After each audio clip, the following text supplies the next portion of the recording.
I'm going to keep this very short. Just a couple of thank yous. I'd start off by thanking Jim Turner. That's that one, not this one. But tonight it's another function that's incredibly well organised. So thank you very much. It's gone seamlessly, and there has been numerous changes again. JT, thank you. And it seems fitting that we're here tonight in Dambusters, because this is the final ex-leaders that we're going to have at Scampton. For that heritage and everything, that this does seem fitting, which then brings me on to the fact that this is all about the ex-leaders.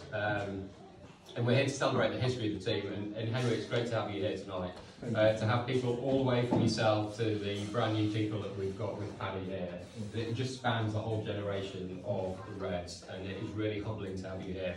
We talk about legacy on this team a lot, and it's really what matters to us, it's what matters to the team, of all the foundations that our forebears have laid before us, and you are right there, and all the rest of you, so thank you very much for that. Thank you. So it's great to have you here. Hopefully next year we'll have it in the summer, we'll have a 9-ship, we'll have all of you here, and life will be a lot rosier than it is right now. But I promise you we will get there, and life will be much better. It really will. But that is all I'm going to say. Tonight is about the ex-leaders, so I'm going to hand over to Dickie, who is going to say something or introduce somebody else. But Dickie, over to you.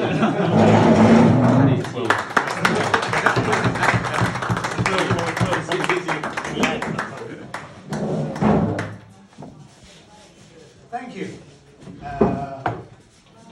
It's great to be here again. I think I've been to just about every one of these ex-leader conferences, come hell or high water. Maybe I might have missed one. But they are looked forward to by everybody, I can assure you. And the fact that we're a bit thin on the ground this year is due to plague and pestilence and COVID. I'm sorry, but they're sorry as well that they're not here. I know you haven't had a great winter, and you're catching up, and I'm sure that the sunshine of Cyprus will sort you out pretty quickly, and you've got the makings of a great team, and all the best. Even though 8's the number, it'll still look pretty good, and most of the public won't even notice. So there you go. Now, tonight is always special, but it's particularly special tonight, as Jim has already alluded to, because we have with us Henry, sitting here on his throne at the end, which is very appropriate. It hasn't got commode. Not commode. He needs a bigger person. I have known Henry since 1963, when he was one of the instructors on the first NAT course at RAF Valley. I was actually on the second course. He wasn't my instructor. His pupil was Ian Dick, which is a name that may be familiar. My instructor was actually Lee Jones. So whether this had any influence on us both joining the team later, I have no idea, but I just toss it out into the audience.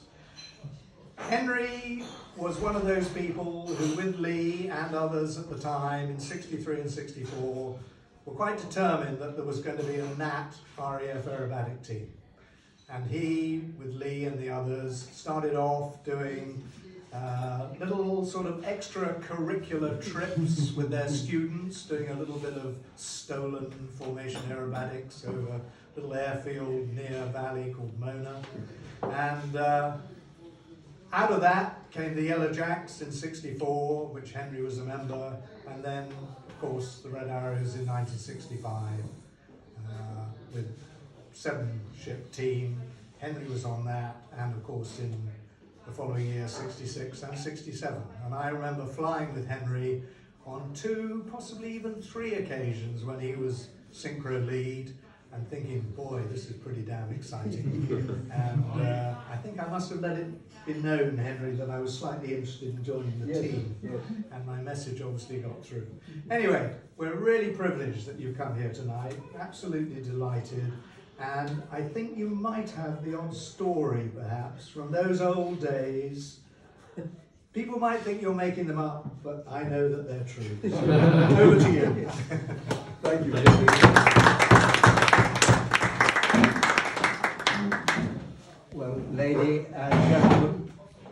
first and foremost, let me thank Tom and Monty for inviting me here. It is a great privilege for me, and I'm really honoured. I feel rather like the sort of eunuch in the harem. You know, I've often seen this sort of thing done well, but I'm ill-equipped to do it. And anyway, as Nicky says, I was lucky to be in the Nat in the early days, where we had 1,000 hours flying trial, which really was to find out what the engineers could find out wrong with the aeroplane, but also to write the syllabus. Good evening. Training these young lads, 83 entry, etc., who eventually brought some super leaders to the team. And as I say, I was delighted in those days. When we started, Lee Jones you were just talking about, I'll take you straight into some of the sort of funny stories about Lee, and there were many. One of the funniest was when we went to Paris in 1965. We had a wonderful marshal, an Air Commodore really at that time, was Bertie Wilson, who you may or may not have heard of, battle-ridden pilot, lots of DSOs and DFCs, and Lee said, look at the French team, sir, and look at the Italian team. They're all down in the weeds. And where are we? Up at 50 and 100 feet. 50 feet. So he said, yes, well, Lee, what do you want me to do? He said, well, what clearance? He said, level runs at 10 feet, sir. So he said, all right, Lee. He said, have you got anything to write on? So he said, yes, and he pulled out his senior service packet of fags, and he pulled them out. I wouldn't be surprised if they were mine, actually. But anyway, I was there with them as old Bertie Wilson signed, I hereby authorize you to level runs at 10 feet. And he signed it H.A.C. Bird Wilson. And he gave it back to Lee and he said, keep that in your pocket in case anything goes wrong. And we were lucky to have senior officers of that caliber. In 1965, we went to synchronize with Treble One Squadron, led by George Black.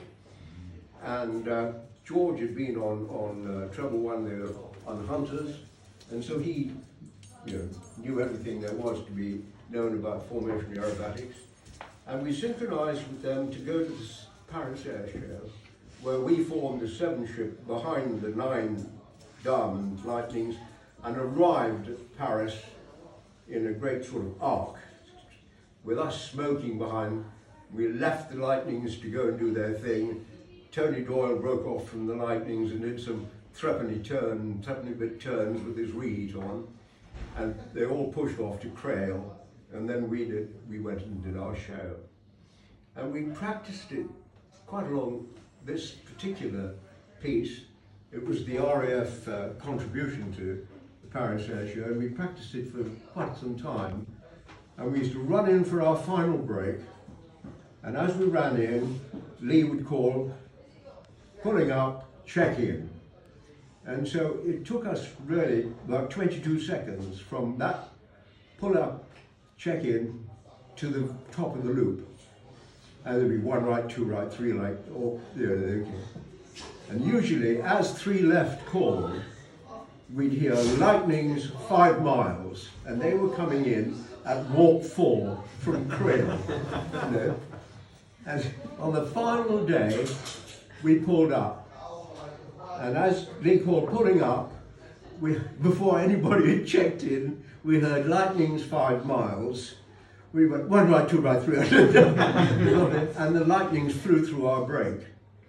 And Brian Neese was the last one to pull off at that on the right-hand side, and he was physically pushed out of the air by lightning which went over the top of him. And it must have been quite dramatic from the ground, because the Daily Mirror wrote it should be in the annals somewhere, Royal Air Force steals Paris Air Show, and it was the closest thing to a multiple mid-air collision I've ever seen.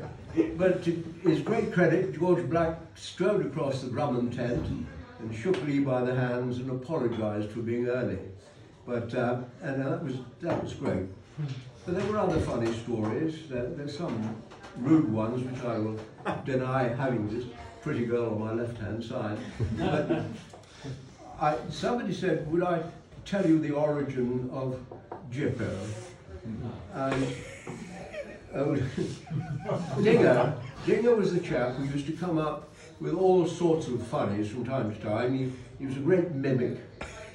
And we split up one day after doing the practice, front five, and Ernie Jones and myself, who were doing the synchro, pulled off, and we did a 45 split to have a dog fight, just for fun. You know, and going, dugga, dugga, dugga, dugga, dead. You could ask them to pull out, just say 3 you're dead, 5 you're dead. Just buggering around around the Bristol Channel. So Ray called to Dinger, who was his number 2, who said, he said, Dinger, where are they? He said, they're in the sun. They're in the sun. He said, I've got them. They're at 4 o'clock. Said, okay. And are they closing? And Dinger said, don't worry, my boy. Don't worry. They're only effing Jippos. And this was 1967. This was straight after the Arab-Israeli war, when the Arabs got a hell of a thumping from the Israelis. And as soon as we landed, the name stuck. Only effing Jippos. And that's how Jippo started. Now, I don't know whether you're going to write that into your history. But that's how it was. And the other thing which I mentioned today, we stole a lot of ideas from other teams who were well established in '65, well before us. And one of them was the 9-ship downward bombers, which to date is called the Spaghetti, and that was taken from the Freccia Tricolore, because Dinger once again said, let's do that bloody eye-tie, froggy, 9-ship break. What should we call it? Oh, call it Spaghetti, he said. And Spaghetti it was. All these sort of things have happened over the years. We had one thing which I'm sure you've had similar fights, and admin fights over the years, and Monty, you've probably been in the lead of this. The Twinkle Roll was done in the Nat because we took the fuses out. You've probably heard the legend of Fuse 13, which took the rate of roll up from something like 350 degrees a second to 420, which was ideal because the airplane didn't go sideways, it just dropped, and we could handle that. So we took the thing out, took the fuses out, flew them, and this was great. Only to discover that the engineers had got onto it and put the bloody things back. And we went to Rimini to do a display, and Bill Loveseed said, Henry, come and give me a hand. And I said, all right, come on. And we were only in our sort of swimming trunks, and he had a 13 amp plug, and he and Tony Gannon, who you remember Tony Gannon, were depaneling the airplanes, taking the fuse out and blowing them on the 13 amp plug. And we blew the bloody lot of them. And Jock Hudson, who was our chief tech, Sounds good. chief tech came and said, "Sir," he said, "you'll get me bloody court-martialed." You see, he said, "No, Jock, don't worry about it, nobody will discover," you see. So we did that whole twinkling, came back home, and the aircraft were taken in for primary or two-star or whatever they called it anyway, they shoved into their hangar, which involved depaneling and checking the fuses. And of course, all the fuse 13s were blown. And big inquiry. And there was Group Captain Dewhurst, who was affectionately known as the Butcher then, because there was very good butchers. And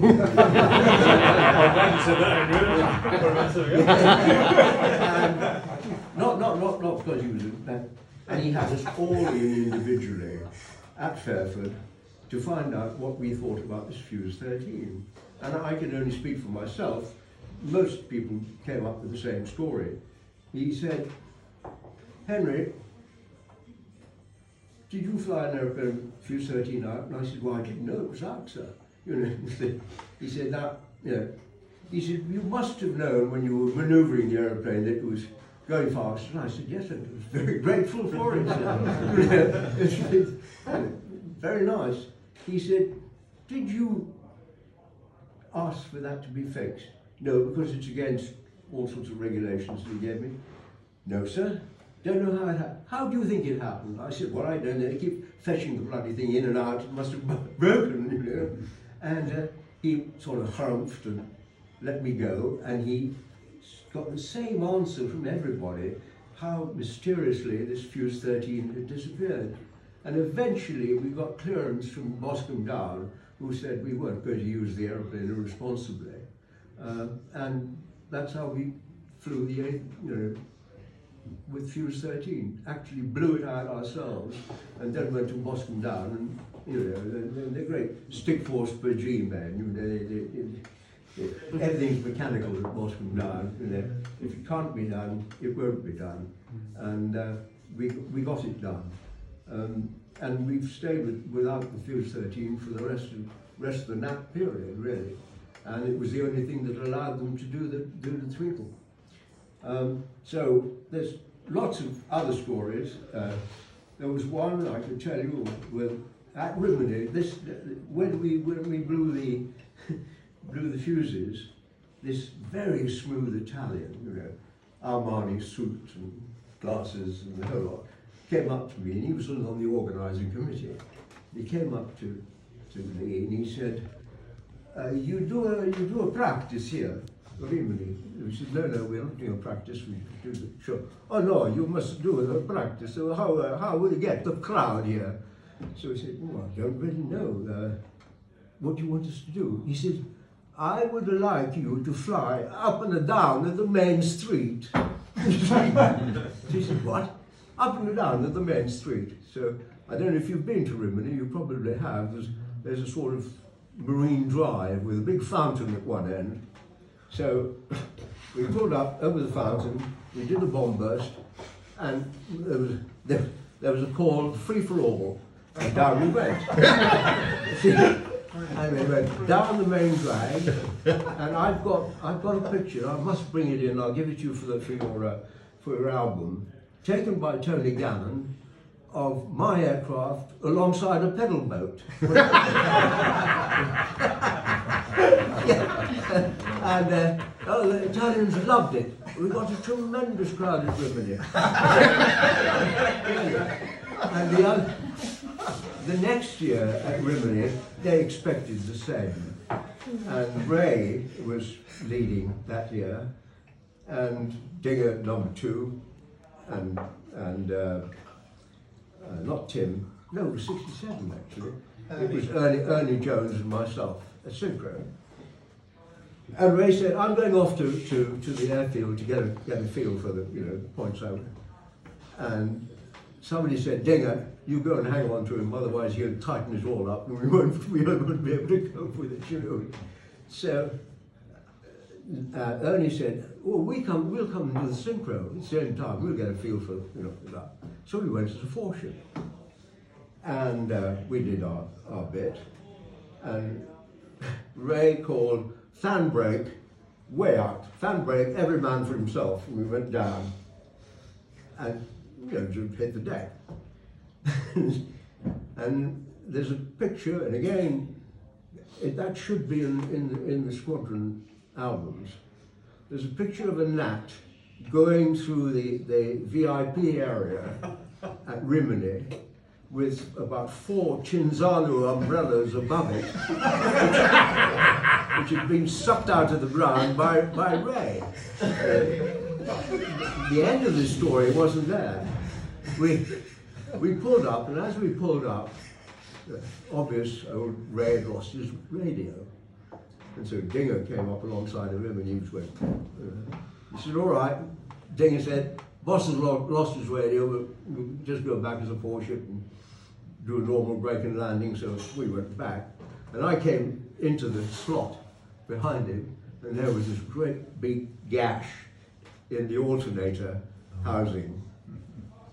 And I said, Dinger, have a look at this. And Dinger went, oh, naughty boy, he said. Anyway, we landed at Rimini, and Tony Gannon came along, and he was Ray's crewman. And he looked underneath, he said, what, you've done naughty things to my alternator, sir. He said, oh, really, yes. And what had happened was Ray had really bottomed out quite early, much earlier than us, and flown over a Unimog vehicle with a big whip aerial on it and a thundering great lump of steel on the end of this aerial to keep it stable. Well, that disappeared, and because that's the thing that hit the alternator. So, that evening, you've been to all these Italian presentations where they say, you know, the French, it's a glory, and they get gold medals and cups and this and that and the other. And Roberto De Lollo, who was the leader of the Italians, said, Maggiore Hanna, and Maggiore Hanna walked up, and he said, for you, the gold medal of the show, and also this.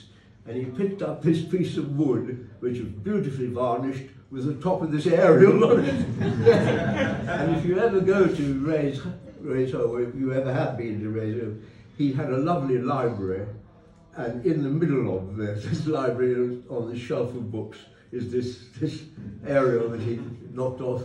But it was a lovely presentation for you, and we got Best of Show there. Which was good. So there are lots of stories, and most of them will be triggered by other things people will say, and I'm sure you're having a lot of fun. I was going to say, you know, everybody says, you old buggers, you know, you're always criticising, saying it should be this, it should be that.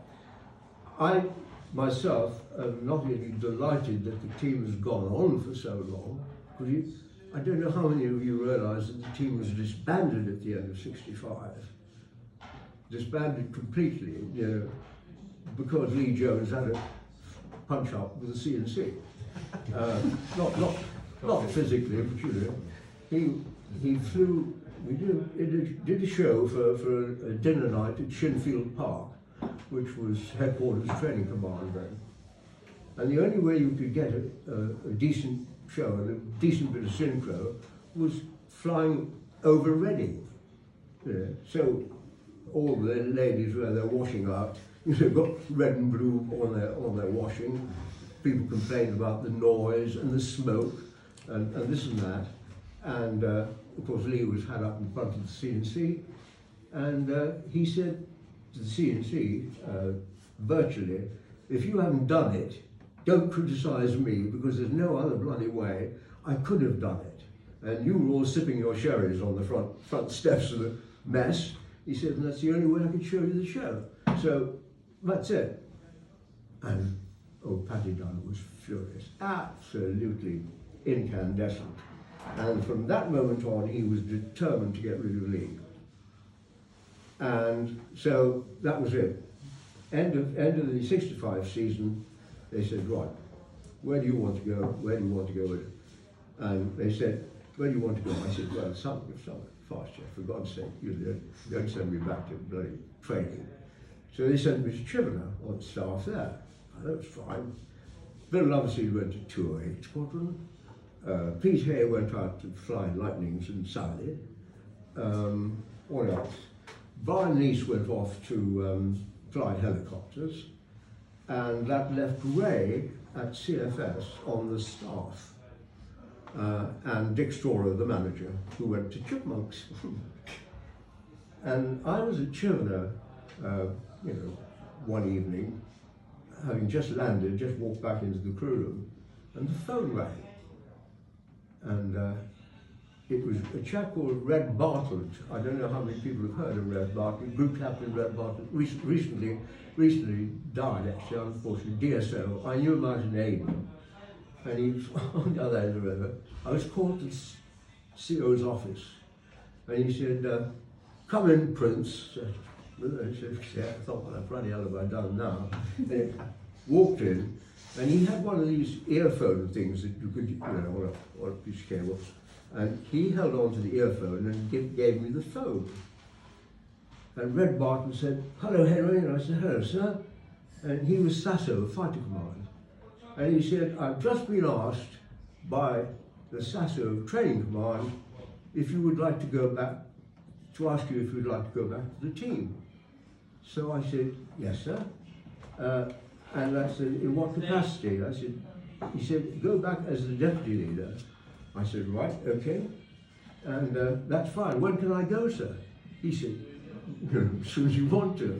So I said, "Thank you to the group captain." I said, "Thank you, sir. I should be leaving in the next couple of days, you see." And off I went. I went back, formed the 66 team with Ray, and Tim Nelson came over to do the synchro, and away we went.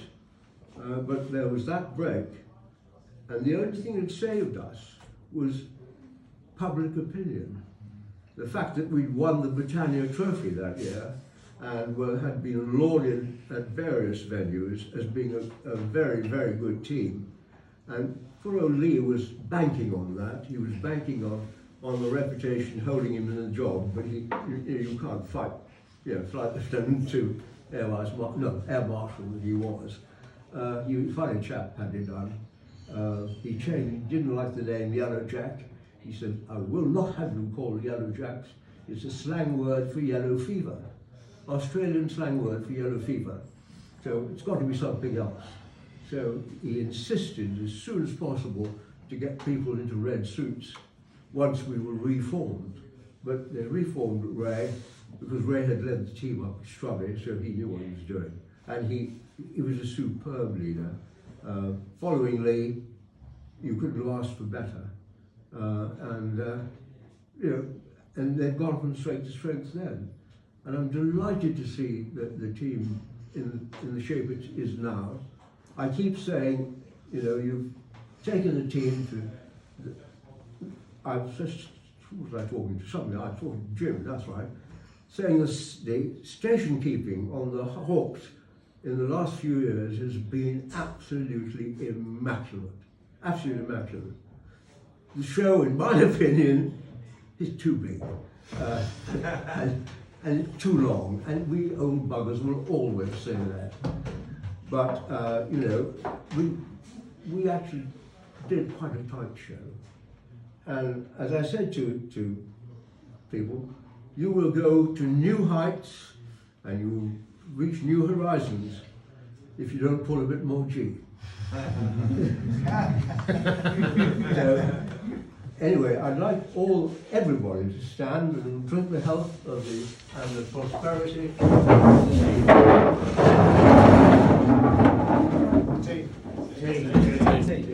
team. Well done, Henry. Bravo.